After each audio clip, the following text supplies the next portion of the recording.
I had my luggage packed and was getting ready to head out the door with my daughter for our vacation trip when a text came through on my phone. The message said I wouldn't be joining them on their Italian getaway. My son in law had decided he wanted this to be just a family holiday. They ended up taking only his mother and father along with them, leaving me at home by myself. This happened right after I had covered the costs for their brand new home, so I immediately stopped all the mortgage payments and put the house up for sale. You're going to be shocked when you hear what went down after they returned from their trip. Before we continue, please subscribe to stay updated on our latest stories. I was in my bedroom carefully folding up my go-to travel shirt when I heard my cell phone vibrating on the bedside table.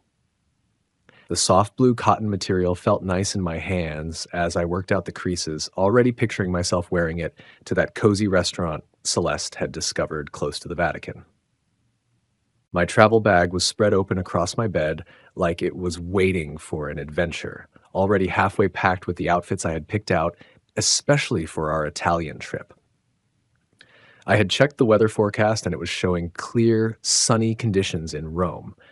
Absolutely perfect for all those walking tours I had researched and printed out, then stuffed into my carry-on bag. While I was trying to decide between my brown leather dress shoes and my comfortable walking tennis shoes, I found myself quietly singing along to an old Frank Sinatra song. Our plane tickets to Leonardo da Vinci Airport were sitting right there on my nightstand beside my passport, both looking fresh and official, with just 4 hours left before we were supposed to take off. My chest had that familiar feeling you get before traveling, that mix of excitement and butterflies that always comes before a big trip. Then, my phone started buzzing again. I could see Celeste's name lighting up the screen. I put down the shirt I was holding and grabbed my phone, thinking she was probably calling with some last-minute flight information or maybe reminding me about where we were supposed to meet up at the airport. But what I read instead made my blood turn to ice water in my veins. The text said I would not be accompanying them to Italy. Her husband had decided it would be better if this vacation remained just for family members only. I read those words one time, then I read them again, and then a third time with my thumb just hanging there over the screen, like maybe if I stared at it long enough, the message might somehow change into something different. I was still holding that sweater I had been about to fold, and my brain was having trouble making sense of what I was looking at on that screen. Just family members only. Those words kept playing over and over in my head like a song stuck on repeat. But I was her father. I was the one who had planned out this entire trip. I was the one who had purchased all the airline tickets, spent hours researching the best restaurants, and created our whole travel schedule during all those late evening planning sessions at my kitchen table. What was supposed to make sense about family members only, when the person getting that message was your own dad? I dropped down onto the edge of my bed with the open suitcase still sitting there next to me. My hands were shaking just a little bit as I managed to type back the only thing I could think of to say. I just wrote back, okay. The disappointment felt like it was settling into my chest like a heavy rock. I looked around my bedroom and saw all the things I had gotten ready for a vacation that wasn't going to happen anymore. There were all those travel-sized bottles of shampoo and toothpaste lined up on top of my dresser. All those guidebooks were sitting there with their yellow sticky note bookmarks, marking all the places we had been planning to visit together. The brand new camera I had bought just for this vacation was still sitting in its original box, unopened. I closed up my suitcase, taking my time with each motion, being very deliberate about it. Every snap of those metal clasps echoed through the quiet bedroom with a sense of finality. Then I picked up my phone and called the airline, listening to that annoying hold music while I waited to speak with someone about canceling my reservation.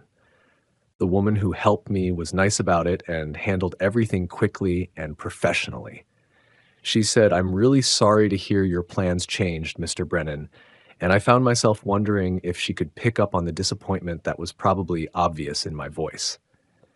After I hung up, I went and sat down in my living room, just staring at all those travel brochures that were spread out across my coffee table. The house seemed more empty than it usually did, quiet in a way that made my ears feel like they were ringing. From outside, I could hear Mrs. Holloway's dog barking at something off in the distance, that sharp, insistent sound cutting through the suburban quiet. I reached over and picked up one of those brochures. It was a shiny pamphlet all about Roman architecture, and I set it down on the side table next to my chair. It was a small, pointless gesture, but it was about all I could handle in that moment, when I was finally understanding that I had been very carefully and very intentionally excluded from their plans. When evening time rolled around, it brought with it the same quiet emptiness that had been filling up my house all day long. I had been moving around like a zombie through those hours, even leaving my dinner plates sitting dirty in the sink instead of washing them right away, like I always do. That packed suitcase was still sitting there by my bedroom door, constantly reminding me of all the plans that were never going to happen now. I had the television going in the living room, some evening news show that I wasn't really paying attention to. I kept picking up my phone for no real reason, just scrolling through random stuff, feeling restless, and making my fingers fidget against the screen. I figured maybe checking Facebook might help distract me from this empty feeling I had in my chest. I scrolled past Mrs. Fairbanks's pictures of her cat, some recipe posts from the ladies in my book club, and political stuff that I didn't feel like reading. The familiar blue light from the screen was actually kind of soothing in my living room as it was getting darker outside. That's when I spotted it. Darian's parents were standing right there in front of the Coliseum, both of them smiling big at the camera with that look tourists get when they've found the perfect spot for a photo. The caption underneath said, "Beginning of the best family vacation ever." The timestamp showed it had been posted just 2 hours earlier. My thumb stopped moving above the screen. Maybe they had taken a different trip, or maybe this was just an old picture they decided to post now. My heart started beating faster as I clicked on the profile to look at more pictures. And there it was. Same location, same time, but this photo had 4 people in it. Darian's parents, Darian and Celeste, all of them grouped together in front of some Roman cafe near the Trevi Fountain, with wine glasses sitting on the table behind them. Celeste had written a caption that made my stomach feel like it was falling through the floor. It said, "So grateful for family time in the Eternal City." I counted the faces in that photo with fingers that were starting to shake. 1 person, 2 people, 3 people, 4 people. That word, family, felt like it was burning itself into my brain like a hot iron. I put the phone down on my coffee table with their happy faces still glowing up from the screen. I got up and walked over to my kitchen window, looking out at my neighbor's house where I could see warm lights shining from their windows. Families spending the evening together. The feeling of being betrayed hit me like ocean waves, with each one hitting harder than the one before it. I grabbed my phone once more, telling myself maybe I had gotten it wrong somehow. Maybe those pictures would show something different if I looked again. But there they were, still posted with recent timestamps, their faces still beaming with that carefree joy. All 4 of them together in that city I had been dreaming about visiting, enjoying the vacation I had put together, following the travel plan I had spent hours researching. I went back over to my kitchen window and caught sight of my own face looking back at me in the glass, pale and with dark circles under my eyes. Behind my reflection, I could still see their group picture glowing on my phone screen, their joy mixing with the image of me standing there alone. The difference between us was sharp and hurt to look at, like a picture that showed me exactly what my place was in their idea of what family meant. I had barely gotten any sleep at all, just lying there tossing around in bed while pictures of their vacation kept flashing through my mind every time I closed my eyes. When morning finally came with that dull gray light creeping in through my bedroom curtains, I knew I had to get some answers. I couldn't just let this go without finding out why this had happened. My coffee cup was trembling a little in my hands as I sat there at my kitchen table, going over in my head what I was going to say to Celeste. With the time difference, it was already afternoon over in Rome, which made it the perfect time to call.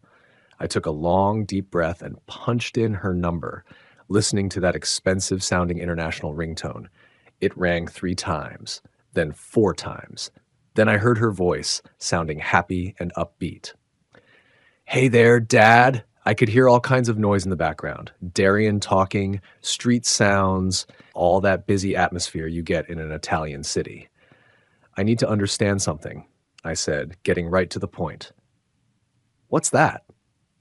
She sounded like she wasn't really paying attention, probably looking at some tourist attraction or store window. I saw those pictures on Facebook. Darian's mother and father are right there with you guys. There was a pause, and it went on for a long time. Then when she spoke again, her voice had changed and sounded like she was getting ready to defend herself. Dad, we can talk about this and explain everything. You told me it was just for family members only. So what does that make me then? Now her voice was getting colder. Listen, Darian said you can be too much to handle. He didn't want you messing up his vacation. That phrase, too much to handle, felt like someone had punched me in the stomach. Messing it up? I'm the one who planned this whole trip. I'm the one who bought all the tickets. And Darian's mother and father paid for their own way. They don't expect us to look after them all the time. All the time. Those words just hung there in the air between us like she was accusing me of something. I helped support you too when that was something you decided to do? She cut me off. We never asked you to make us feel guilty about it. I could hear Darian laughing about something completely different in the background. His voice sounded relaxed and like he had no idea what we were talking about. Hearing that sound made my teeth clench together. To be honest with you, Dad, Celeste kept going, and her voice was getting harder with every word she said. Darian was right about this. You need too much attention. My phone felt like it weighed a ton in my hand. I get it now. Good. We'll have a conversation when we get back home. I understand. I ended the call without saying goodbye. I put the phone down very carefully on the table. That phrase, need too much attention, kept repeating in my head like some kind of terrible song. I found myself walking to my home office, pulled there by some feeling I couldn't put a name to. Every wall was covered with family pictures. There was one of me teaching Celeste how to ride her bicycle, her college graduation ceremony picture, her wedding day when I walked her down that aisle with tears of happiness running down my face. My hands slowly closed into tight fists as I looked at all these images of a relationship I had apparently been completely wrong about. In one picture, I was holding baby Celeste, both of us smiling for the camera.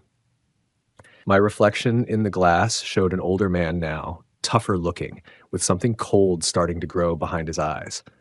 I reached out and adjusted the picture frame, making small, careful movements. That little action felt important somehow, like I was fixing more than just a crooked photograph.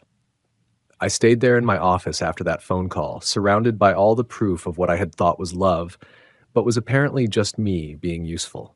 Every single photo on that wall was telling a story I was only now starting to understand the right way. There was the wedding photo where I walked Celeste down the aisle. I had spent $42,000 on that day, making sure every detail was perfect because I wanted her to be happy. The college graduation picture was there too. I had taken care of her student loan payments when Darian couldn't find any work after his own graduation. The house hunting photos were spread out across my desk. I had co-signed their mortgage paperwork when the banks wouldn't give them approval on their own. Christmas photos showed all those expensive presents under trees that I had purchased. Birthday parties where my gifts got opened last, almost like they had forgotten about them. Every memory was adding more weight to my chest, a pressure that kept building up and made it hard to get enough air. I opened up my desk drawer and took out bank statements and receipts I had been keeping out of habit. The down payment money for their house, $95,000 that came out of my retirement savings. Money I had been putting away for my own future. Car payments I had taken over when Darian lost his first job. Credit card bills I had paid when they couldn't make their monthly payments. The vacation savings account I had been building up for years. Money that had ended up buying their plane tickets to Italy. But it wasn't only about the money. I started remembering all the plans I had canceled, all the things I had given up that went way deeper than just dollars and cents. That fishing trip with my old buddies that I called off because Celeste needed me to watch the kids. The lady from my book club who had asked me out to dinner, I had told her no because Celeste needed help with moving to their new place. My own travel dreams that I kept putting off over and over again while I was supporting theirs instead. Those Sunday dinners where Darian barely looked at me, holiday gatherings where I felt like an outsider, all the subtle ways he made me feel unwelcome while taking my financial support. The pattern was obvious now. I couldn't believe I'd missed it. My hands trembled as I flipped the photos face down. That phrase, need too much attention, kept repeating in my head. Suddenly, I understood the difference between being loved and being useful. They never wanted me in their lives. They wanted me to fund them. I jumped up so fast my chair hit the wall. The mirror showed someone who'd been used for years, someone who confused generosity with love and got manipulation back. The reflection showed a man who'd been patient and giving, repaid with betrayal.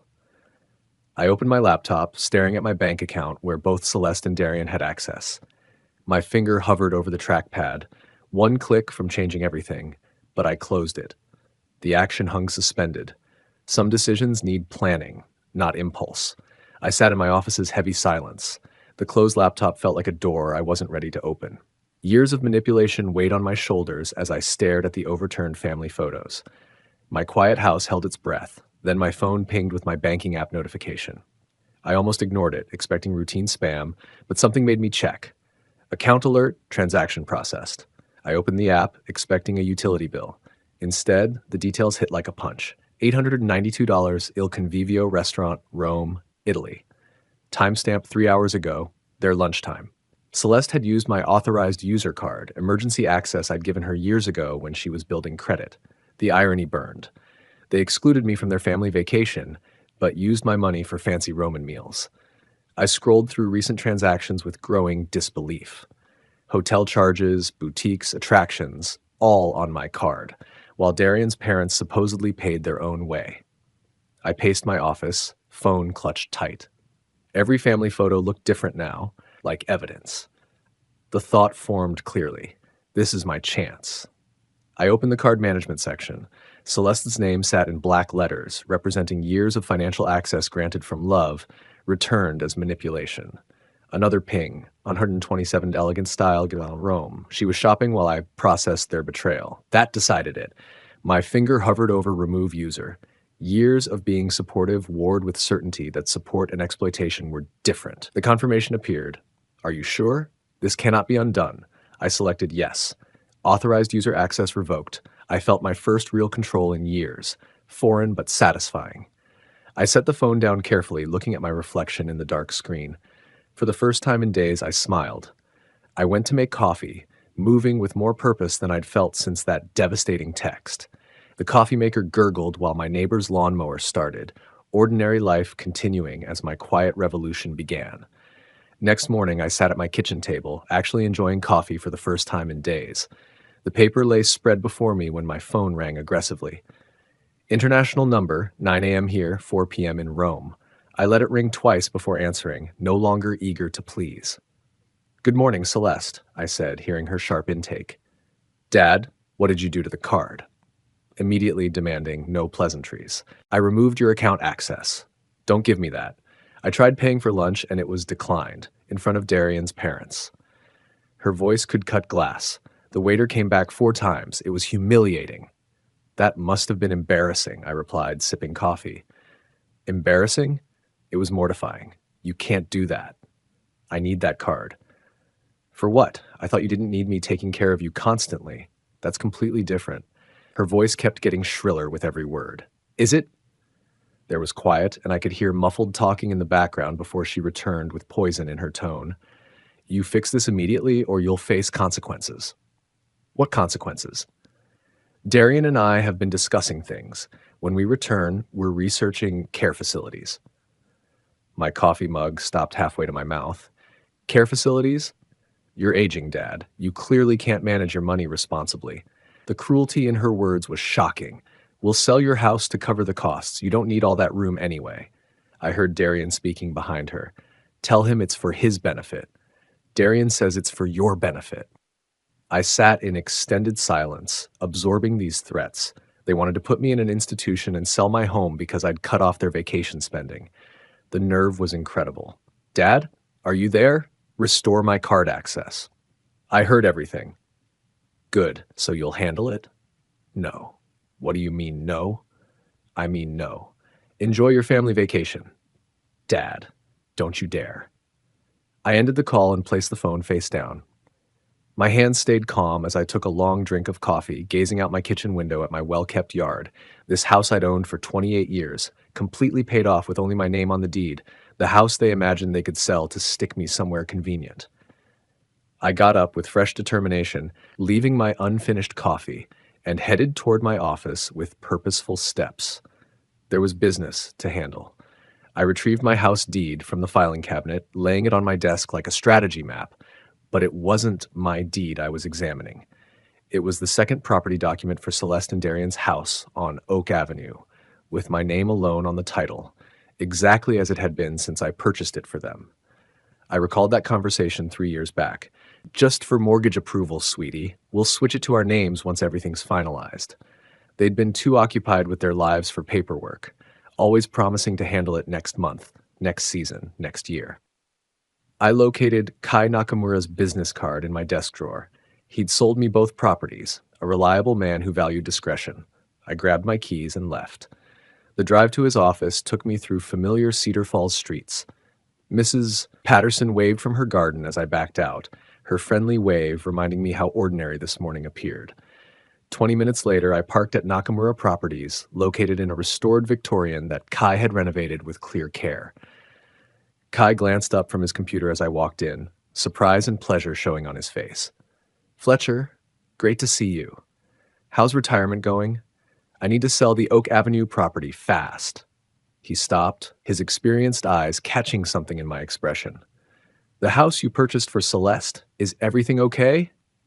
Everything's fine. I just need it sold. What's the market doing? Kai turned to his computer, accessing comparable sales with professional skill. Market's strong right now.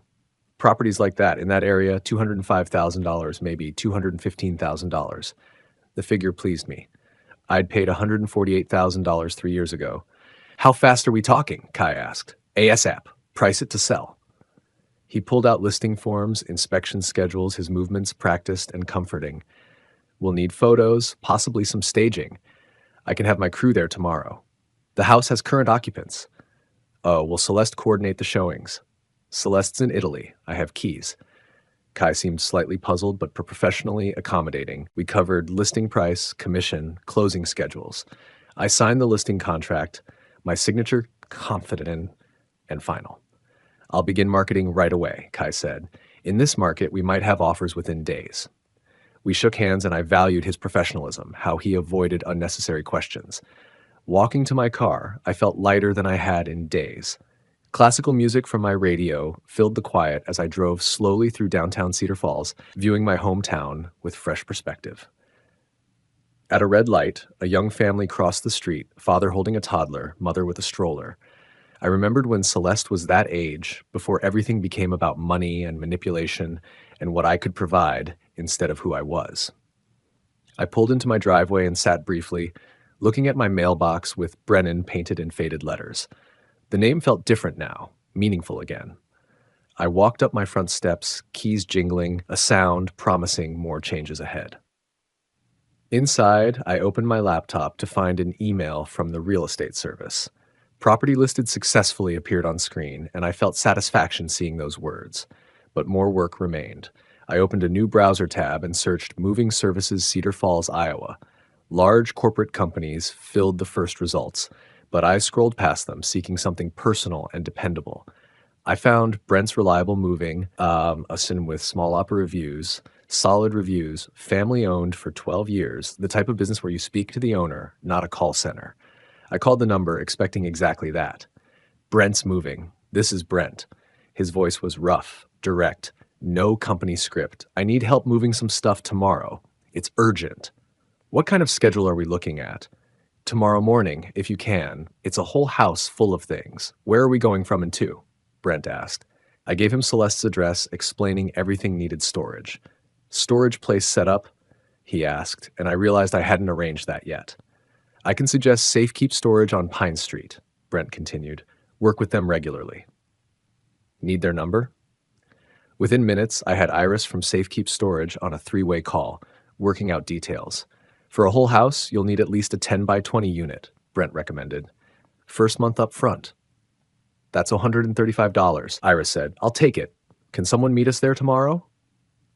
Back with Brent, we settled the specifics. My truck and two guys, we can begin at 8:15 a.m. What's the address again? I gave Celeste's Oak Avenue address, adding, the people living there are traveling. I'd like everything finished before they get back. Got it. Family matter? Brent's voice suggested he'd handled these situations before. Something like that. Been through it myself. Will be quick and respectful. After finishing the calls and paying storage online, I cooked dinner with an appetite I hadn't had in days. I set my alarm for 6:30 a.m. earlier than my usual retirement routine and laid out work clothes, my old jeans and boots from my contractor days, before I became someone who paid for other people's dreams instead of chasing his own. I sat in my living room, watching evening news with fresh focus. The weather report showed clear skies, perfect for moving. Everything was coming together with a smoothness that felt both satisfying and meant to be. That night, I made sure my phone was charging, placing it on my nightstand beside a water glass. In the bathroom mirror, while brushing my teeth, I saw someone I hardly knew, someone prepared for action, someone who'd quit asking permission to control his own life. I got to the Oak Avenue property at 7:45 a.m., 15 minutes early, like always. The house I knew so well looked different now, not my daughter's home anymore, just a property that needed emptying. Brent's moving truck sat outside already, motor idling, steam showing in the cool morning air. Brent stepped out of the cab when I drove up, a solid man in his 50s with the no-nonsense attitude of someone who dealt with countless family dramas without judging. His two crew members, younger men in matching company shirts, were already pulling out equipment with smooth efficiency. Mr. Brennan? Brent offered a calloused hand. Ready to start? I opened the front door with my backup key, the house quiet and hollow in a way that seemed right. We went through each room, Brent evaluating furniture and belongings with expert eyes. This'll take about 3 hours, maybe 4 with the heavy stuff, he said, writing on his clipboard. I showed him what was Celeste and Darian's, which meant everything. The pricey sectional couch I'd gotten them last Christmas, Darian's fancy home office setup with gaming gear, Celeste's huge wardrobe filling 2 walk-in closets. The crew began with bedroom boxes, wrapping and marking with organized precision.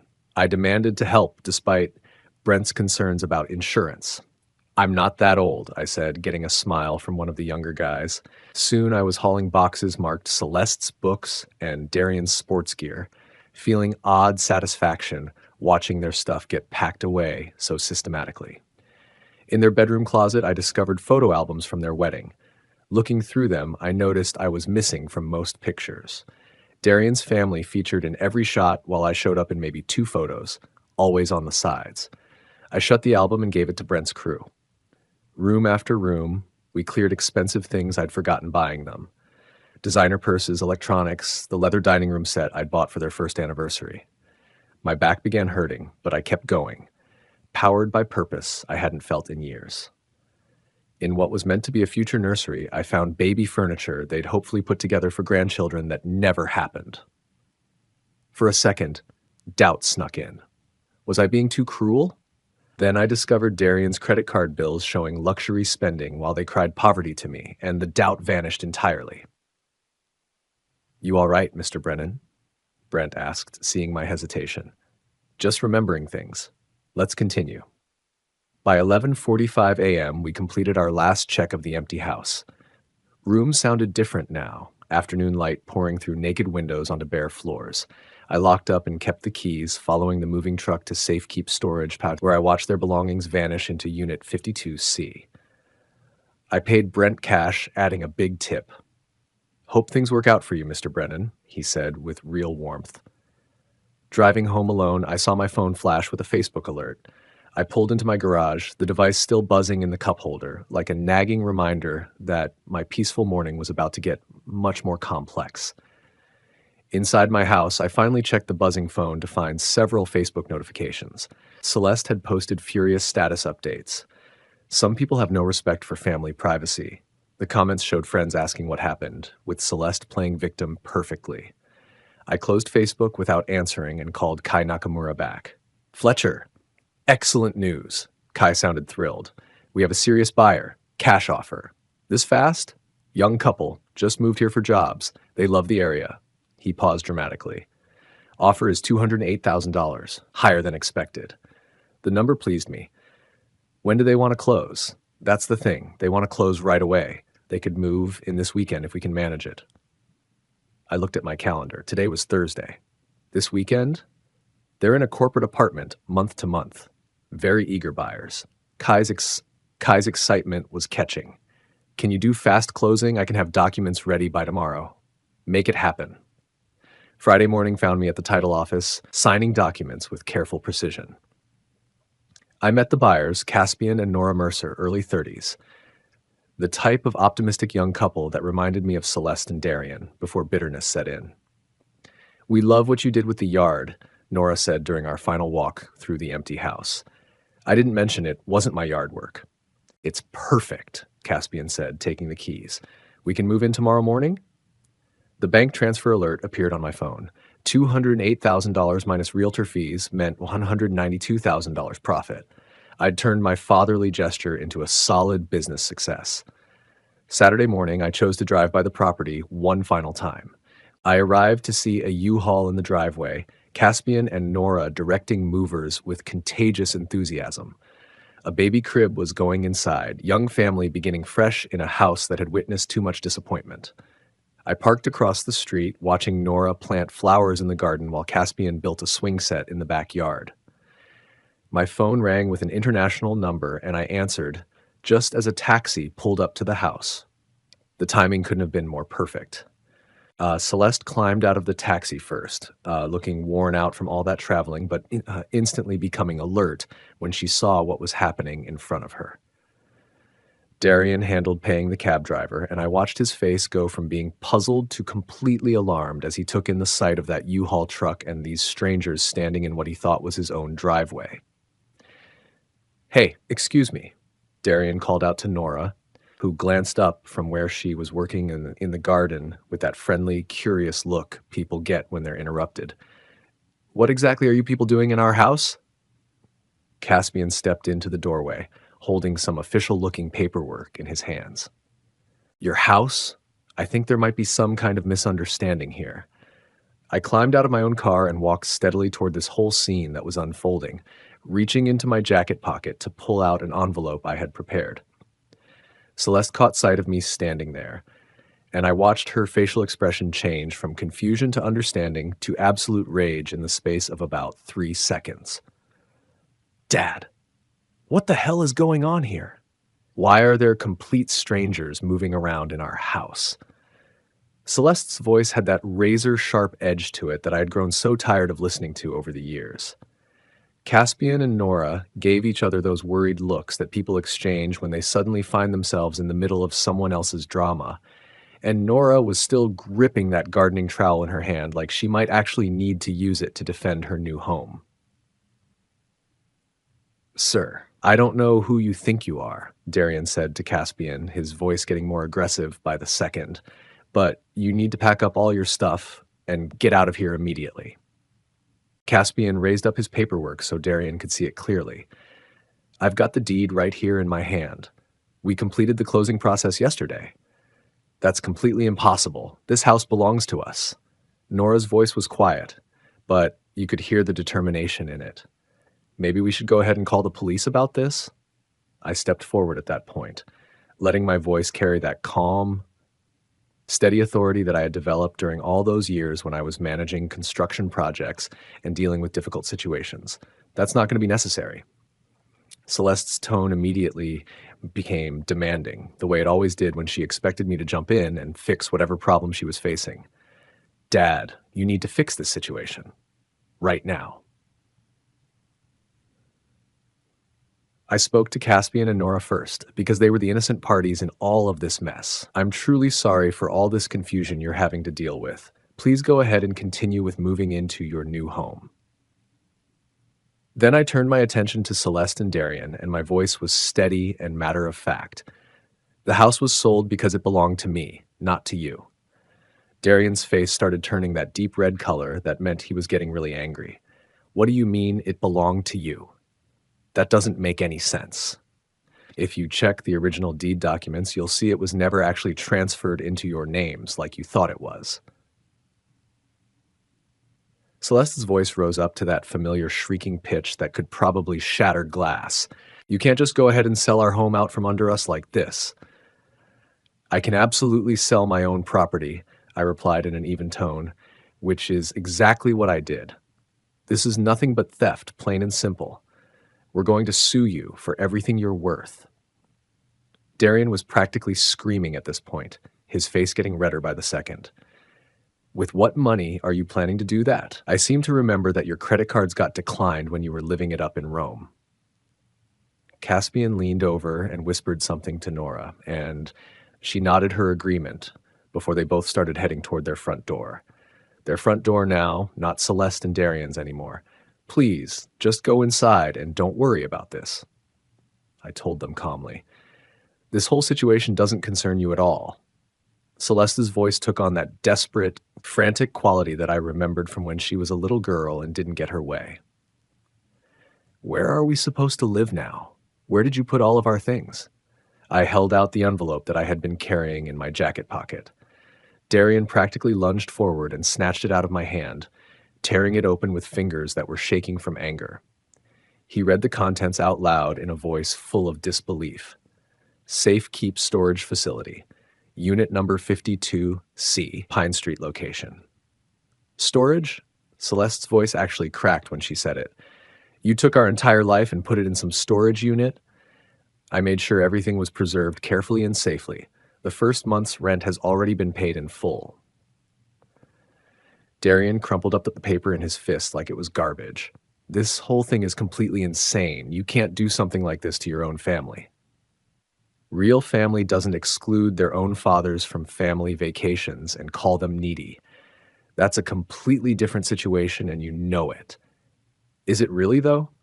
Darian took a step closer to me, trying to use his physical presence to intimidate me the way bullies do. We're going to fight this in court. We're going to challenge every single thing you've done. The sale is completely legal and above board. The property was mine from the very beginning. Celeste's voice changed again, taking on that manipulative tone that she had perfected since she was a child whenever she wanted something from me. How could you possibly do something this cruel to your own daughter? I looked at her for a long moment, really studying her face. How could you do what you did to your own father? Nora came back out of the house at that moment, and there was genuine concern written all over her face. Is everything going to be all right out here? Everything is perfectly fine, I assured her with a smile. I hope you and your husband enjoy your beautiful new home. Celeste and Darian were left standing there on the sidewalk, still holding their fancy Italian luggage in their hands, looking exactly like lost tourists who had somehow wandered into the wrong person's life story. I walked back toward my car with deliberate, measured steps, my old work boots making solid contact with the pavement beneath my feet. This whole thing isn't over, old man, Darian shouted at my back as I reached my car. I got behind the wheel and turned the key in the ignition, and my classical music station picked up exactly where it had left off when I parked. Yes, it absolutely is over. 3 months later, I was sitting at my kitchen table enjoying my morning newspaper and a fresh cup of coffee when my doorbell chimed. A process server was standing on my front porch, holding legal documents that turned out to be Celeste and Darian's lawsuit against me. I signed for the papers without feeling the slightest bit surprised that they had actually gone through with their threat. By that same afternoon, I was sitting in the exact same kitchen chair reviewing the court's official decision. Lawsuit dismissed. Property owner had full legal right to sell his own property. The judge had been extremely thorough in his review and completely unsympathetic to their various claims and arguments. Darian and Celeste were now responsible for paying their own attorney fees, which I imagined was going to be quite expensive for them. My own lawyer called me within an hour of the ruling.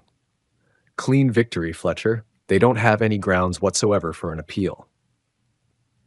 The local newspaper even ran a small article about the whole situation. Family property dispute officially resolved. I filed all the paperwork in my new folder that I had labeled Legal Victory, and then I simply moved on with my day like it was any other day. The town's gossip network had been working overtime for months, buzzing with talk about the whole situation. When I stopped by the coffee shop, I couldn't help but overhear some of the conversations happening at nearby tables. I always thought that son-in-law of his seemed like an entitled brat. Other people were saying things like, Fletcher Brennan worked hard his entire life building up what he had. He deserved so much better treatment than what he got from those two. There were some disapproving voices that muttered things like, families should always stick together no matter what. But I had finally learned how to let other people's opinions just roll right off me, like water rolling off a duck's back. When I ran into Kai Nakamura at the hardware store a few days later, he asked me, "How are you holding up with everything that's happened?" "I'm doing better than I ever expected I would." That afternoon, I went to the pet store I had spotted months earlier. Ranger, a 3-year-old golden retriever, needed a new home because his family was relocating overseas. He's been with a family, great with people, enjoys car rides, the owner told me. And I crouched down and Ranger came right over, his tail wagging like he'd been waiting just for me. The bond was immediate. Ranger seemed to sense my loneliness, and I recognized his need for someone who wouldn't leave him behind. An hour later, Ranger was riding in my passenger seat, head hanging out the window, both of us driving towards something different. That first night, he slept beside my bed, and for the first time in months, neither of us was alone. With Ranger lying at my feet, I looked up travel trailers online. Best RVs for senior travel brought me to articles about freedom and adventure. At RV lots, salespeople were happy to help. I test drove a 28-foot Airstream, the right size for one person and a dog who had already claimed the front seat before we even finished the paperwork. I used my second car's trade-in value plus my savings to buy it completely.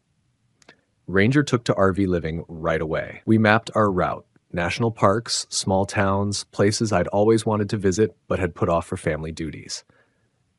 The morning we left Cedar Falls, my house was ready for a long absence. I had arranged mail holding and asked neighbors to check on the property. Loading the trailer, I packed camping equipment, Ranger's gear, and one photo album with pictures of Celeste as a child, before disappointment changed us both. Ranger could sense adventure ahead, his excitement spreading to me as I started the engine and checked the trailer hitch. We drove through Cedar Falls one final time, past familiar spots that seemed smaller now. Going by Oak Avenue, I saw Caspian and Nora's kids playing in the yard. The house was finally filled with the happiness it was designed for. The highway sign said Montana, 850 miles. Ranger had his head out the window, my hand firm on the wheel, both of us finally free. That evening, we pulled over at a scenic overlook in Montana. I set up a camping chair as the sun dropped behind the mountains, coloring the sky in orange and purple shades I'd never stopped to appreciate before. Ranger settled next to me, peaceful and faithful, wanting nothing more than friendship. For the first time in years, I was exactly where I was meant to be. To hear the next story, click the box on the left. And as always, thank you for watching.